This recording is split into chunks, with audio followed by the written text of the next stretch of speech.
Folks, welcome back to another episode of The Fallen Badge. Today we're going to look at the murder of Officer Jeremy Charron, Epsom Police Department, New Hampshire.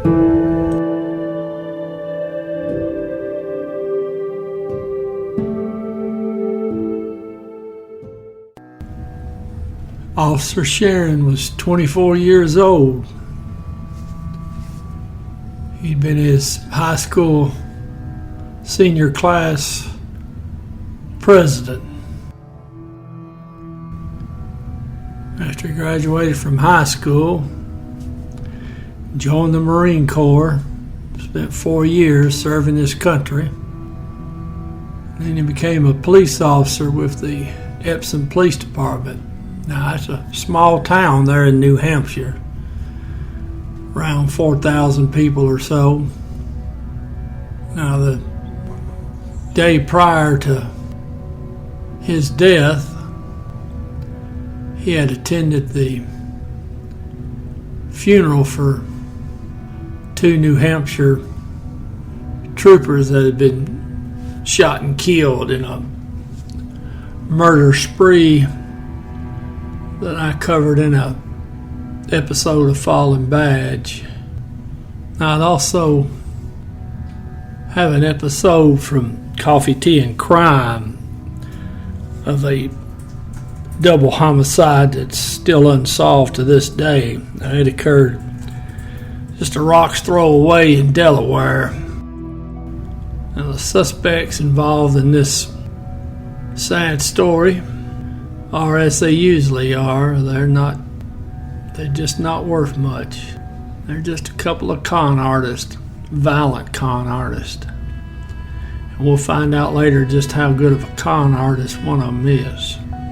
Now, Officer Charron and 2 other officers were driving back from the funeral of the 2 New Hampshire troopers that had been killed 5 days earlier. Trooper Scott Phillips and Trooper Leslie Lord. Now, on that drive back, which by the way is about 140 miles coming back from the funeral, the officers in the car were talking about the possibility of dying in the line of duty. One of the officers mentioned the fact he hoped it wasn't coming to open season on police officers. So Officer Charron, he gets back into town, and he gets back in time to go work his midnight shift. Now, I think the department's only got about 4 officers, at least that's how many they had at the time this event occurred. So he's riding in a one-man car. In fact, he's still wearing his black ribbon in honor of the 2 fallen New Hampshire troopers. So he's out on patrol. He gets up around Webster Park, and it's right around 5 a.m. in the morning, following day. Now, I take it from the crime scene pictures that the actual stop occurred in that circular little drive there next to the water, just off the road. Now, I don't know exactly how the events went down. Now, the 2 men inside were both on parole. What a shock. And they had a pistol in the car. Now, that's an automatic, go back to jail.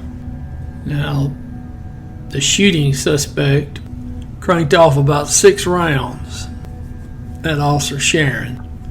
Now, I don't know if he was still in his car or he was out. I don't know if he'd gotten up to the car and asked for any ID information. I don't know if he did that inside the car or not. But anyway, shots are fired at him. He gets out. Now, he returns fire, but he's been hit. I don't know if he got hit while he was still in his car or after he got out. But he's able to return fire, and then he's down. Now, these 2 no accounts, these never were's, that vehicle they're in, which I don't know what it was, they took off. Now, I don't know how long it took for somebody to figure out that Officer Charron was down. couldn't find any of the resource material that stated whether he was able to get out of call for help or not. I'm assuming he did, but I don't know.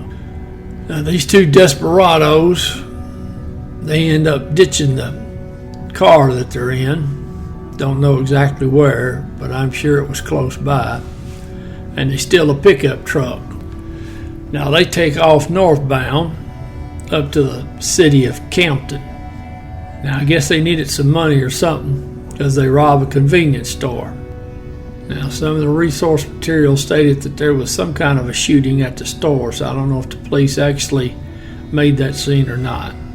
Not for sure. Most of the resource material seems to allude to the fact that they committed the robbery and then left unabated. Now, they're going northbound on Interstate 93. Now, they get up to the town of Lincoln, New Hampshire, and by then there's a bolo out on the vehicle and the men inside. Now, I'm under the impression that the officers only know about the robbery. I'm sure the information went out about Officer Charron, but I don't know if they tied the two things together or not. But either way, they got two armed robbers fleeing on the interstate. So Lincoln PD gets in on the chase. Now the suspects, they get over into the opposing lanes. They cross over the interstate somewhere, and they're going northbound in the southbound lanes of 93. Now the state police, they're saying they don't know if the suspects were just trying to run cars off the road or they were trying to run into cars. They don't know. But the chase is heading up the interstate in the wrong lane. Now, they get all the way up around Bethlehem in that area. Now, that's good 70, 80 miles at least from the city of Epsom.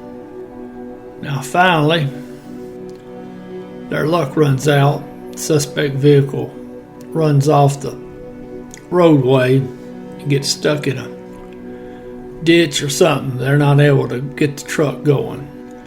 Now, the first officer to the scene, a sergeant with Lincoln Police Department, he cranks off multiple rounds at the truck, which is justified. Unfortunately, he didn't hit anybody, which I find that to be a shame. So they catch one of the suspects on the scene. The other one takes off running. They catch him in a little bit, and they actually caught him alive. So now they got both suspects in custody there around Bethlehem and Franconia, somewhere in that area. Now they're going to put these two suspects on trial, and they cut a deal with one of them, and he testified against the other. So the trigger man, he gets life. My understanding is it's life, no parole. Now the other suspect, he does a few years. They decide they're gonna parole him. Now he got that parole in early 2015. He'd served 17 years in prison.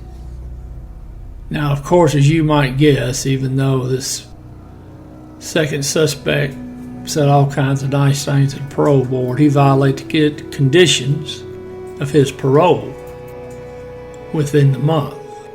But the parole board, New Hampshire, now they weren't playing. They made him go back to prison for a whole 30 days. And then they let him right back out again. Even though the police are telling him this guy's selling dope, participated in the homicide of a police officer, robbed a convenience store.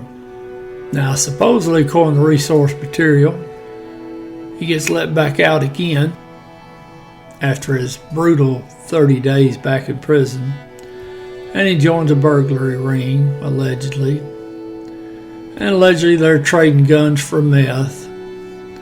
All kinds of things, according to what the police are saying. Now, this will come as no shock to anyone, but he fled the state, went to Texas, and he's finally caught after some months on the run. but now they got him back in prison. And supposedly he's going to do another 10, 15 years, supposedly. If that's the case, that's a good thing. And I sure hate to see a fine young man like Officer Charron, somebody that already done so much good for the community and for his country, and his life's taken from him. I guess God needed one more good Marine. And we're left with the two miscreants that took his life.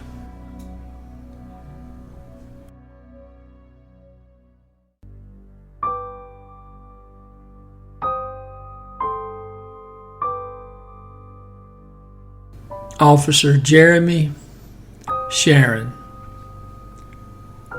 End of watch, August 24th, 1997.